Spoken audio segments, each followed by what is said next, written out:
What is up, everybody? This is Adrob, and guys, I'm gonna be writing down a lot of things about the next Zombies map, which is going to be in France, World War I France. And before I get started, I'm going to credit all this information to the Play the Game forums. And if you don't trust Play the Game after all this time where all these things they've been saying is right so far, to each his own, I guess, but I just don't see why you wouldn't trust them. But anyways, I'm going to be talking about what Derice is in France really means, how we're going to be transported around this giant transit-like map, where we're going to be transported, the weapons, and the wonder weapon. So let's get started. First off, Derice is in France. A while back, Ben Down released a video, and it was just him talking about the Derice starting room, and he kept saying something might have stood there. And it turns out that that thing that might have stood there would have put its feet on either side of the spawn point. And that giant thing is and stick with me here, it's a giant robot.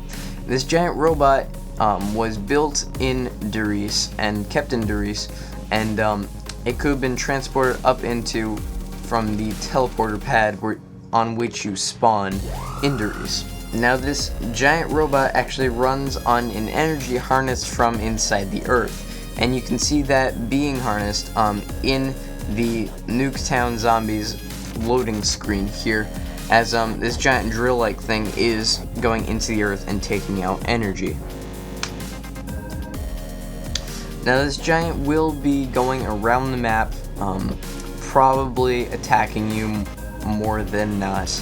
And how you're going to kill it is with the wonder weapon. Now the wonder weapon is going to be a staff, like some kind of magic staff, kind of.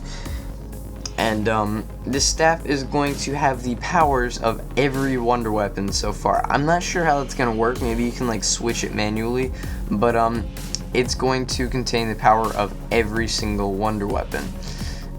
So I guess you could say the Thunder Gun's coming back, guys, so that's good.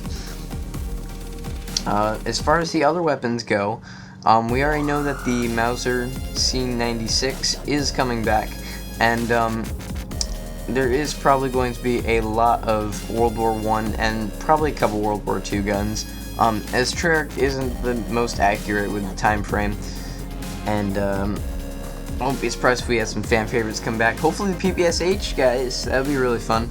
Obviously it was not used in World War I, but the AK-47 wasn't used in the Prohibition era, so who knows, it might happen still. Now, as far as the whole transit-like thing goes, the whole idea of it being transit but good, like with the bad things taken out and all that, is completely right. But what I had wrong about it was its size. I far underestimated the size of this thing, and it's going to include areas that are trenches, open fields, forests, shops, farms, village, and a small town. And that's a lot of stops for a vehicle, and just the idea of that, 7 stops opposed to transit's 5, plus when you take in that a town and a village are 2 of them, and then there's going to be these open fields that will probably be awesome for rape training, and it's just going to be awesome. I mean, can you imagine just a map that big? It's got to be at least like twice the size of transit, and it's all going to be easily accessible. And our means of transportation this time are not horses or a train, as I thought it could have been, but instead we're going to be rolling in a tank. Now I really like the idea of this because I don't think zombies could get in a tank as easily as they can get into a bus. So it's going to be a lot of fun to roll around in a tank being like impenetrable to zombies and not even need to put a bunch of attachments on it to make it zombie proof. And of course, This map is going to be easily accessible, so we're not going to have to ride in the tank, but if we want, we can just do it. And hopefully we can operate the gun on it and can actually hang out in the tank and fend off zombies from there. And I think that would just be epic, and it's going to be awesome. And yeah, that's about all I have gameplay-wise. I have a couple things story-wise I want to discuss, though. We already know Richtofen's going to be traveling back in time with Die Glock. That's most likely what's going to happen. He's going to take Samuel's physical form and do all that. And what he's going to do back in time is he's going to try to kill Dr. Maxis. Now, what this would do is it would stop the whole Earth going to all hell breaking loose and pretty much return it to its normal state, so Richtofen can still have a chance of ruling it, which is really all he wants to do in the end. And this robot is going to be here to stop him, because of course Maxis was one of the lead scientists in Group 935, and if this robot came from Darius, that means he was one of the lead scientists working on the robot. In this case, the robot would defend Maxis and obviously oppose Richtofen. So this may be Richtofen's problem. He may have to get by the robot and get to Maxis. Now what Maxis wants to do with this robot is he's going to open up a portal to Agartha. This is what he mentioned at the end of the buried Easter egg when you complete Maxis' side.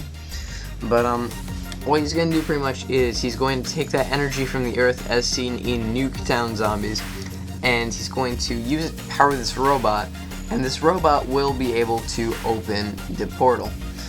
And of course, the portal is to get to Agartha so he can rescue Samantha and save her eternal soul, pretty much. Of course, Richtofen doesn't care about Samantha. In fact, he hates Samantha and just wants to rule the world himself. So we have the two forces opposing each other, even back in 1917. So, if you liked the video or found it interesting, which I hope you did, please hit that thumbs up button and show your support. If you have anything to say, anything at all, please leave it in the comment section below. And if you want to see more of my videos and haven't yet done so, please hit that subscribe button. Till next time, I'm Adderab. Peace.